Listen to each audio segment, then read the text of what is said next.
So our team's mission and really what we're trying to do is, I showed you the exponential curve before and the gap that we're trying to avoid from happening.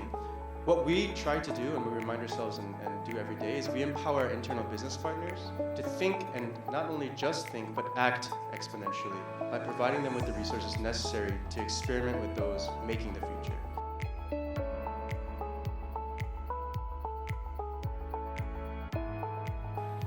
Just a quick introduction to myself. My name is Victor and I head up digital innovation for BASF for Asia. So if you don't know what BASF is, or I think in Korea a lot of you may know it as BASF, it's a large German chemical materials manufacturing company.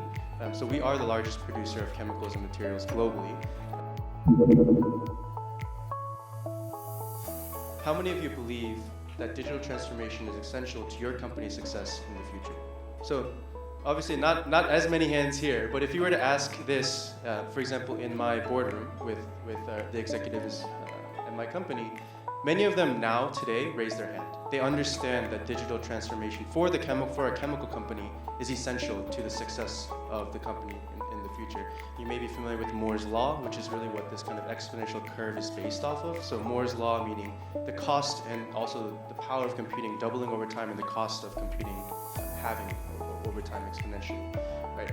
If you look at the linear line, this is how corporates or even humans kind of our tendency to think. This is very linear in thinking and kind of something we naturally do, right? So for me, I'm thinking about lunch. I'm pretty hungry, so I want to make sure the next thing that I'm really top of mind for me and priority is lunch. But technology itself doesn't go that way, right? The technology kind of outpaces the way we think and what we're prepared for, and especially when we're talking about digital technology and computing technology. This is something that totally outpaces what we're comfortable with. So our team's mission and really what we're trying to do is, I showed you the exponential curve before and the gap that we're trying to avoid from happening. What we try to do and we remind ourselves and do every day is we empower our internal business partners to think and not only just think but act exponentially by providing them with the resources necessary to experiment with those making the future. If you look at how we're approaching digital innovation for our team, we can't do this alone, and it really has to be through partnerships. Again, because we're a chemical and materials company. If it comes to chemicals and materials, we're the experts. But if you're talking about developing a blockchain solution for supply chain and logistics, or developing AI models for predicting materials discovery and so forth, that's not our expertise, and so we have to leverage the expertise of partners in each of these different regions. What I like to use is, for example, in the US, Ronald coming from the East Coast and from Boston, if you compare that to Silicon Valley, if you compare that to Texas, if you compare it to Chicago, every even local region within the US is so different. The culture is totally different. The way that you do business is totally different. So you have to understand that, and you have to have your partners in the right places to understand and know how to leverage that. Another one is investing in that. So we at BASF actually have a venture capital group, so it's BASF Venture Capital. They are a separate legal entity, but they are actually focused on investing in different companies and technologies. Traditionally, BASF Venture Capital focuses obviously on the chemicals and materials space, but more recently, we've been helping them look at, until you're thinking about companies that have already established a product and thinking about growth phase.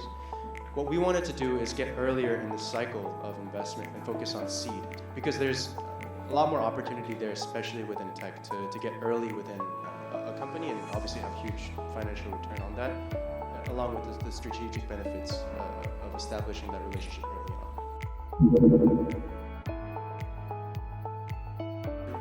3 months to a startup, again, is life or death. It's pretty much, if you have 3 months of ramp time, if you've been in a startup, it's pretty much, you're strapped for cash. 3 months you can. So the startup was actually living on a boat, and it's a really, really crappy place to be living inside a boat in Silicon Valley. So to them, cash is everything and time is everything, right? So for a large company, 3 months is absolutely nothing. People go on vacation for 3 months and nothing changes.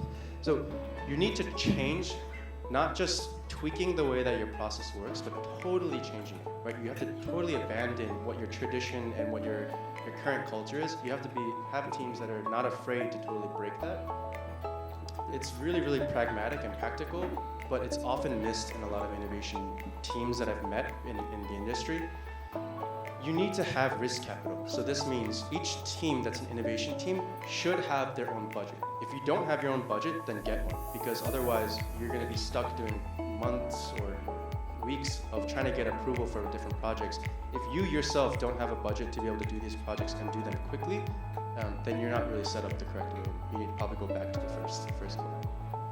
There are stages of innovation. So there's obviously the earlier stage, which is what I'm focused on, which is thinking about getting a concept to the point of being able to prove value. And then there's other innovation where you really have to be focused on implementation. So if you're able to, as a company, one innovation team can't cover all the different stages. You can't have one team, for example, me, I care less about this kind of implementation or operations focus. I'm more on the earlier stage, and I'm a little bit more excited about thinking something that's conceptual and something that's transformative and turning that into a reality.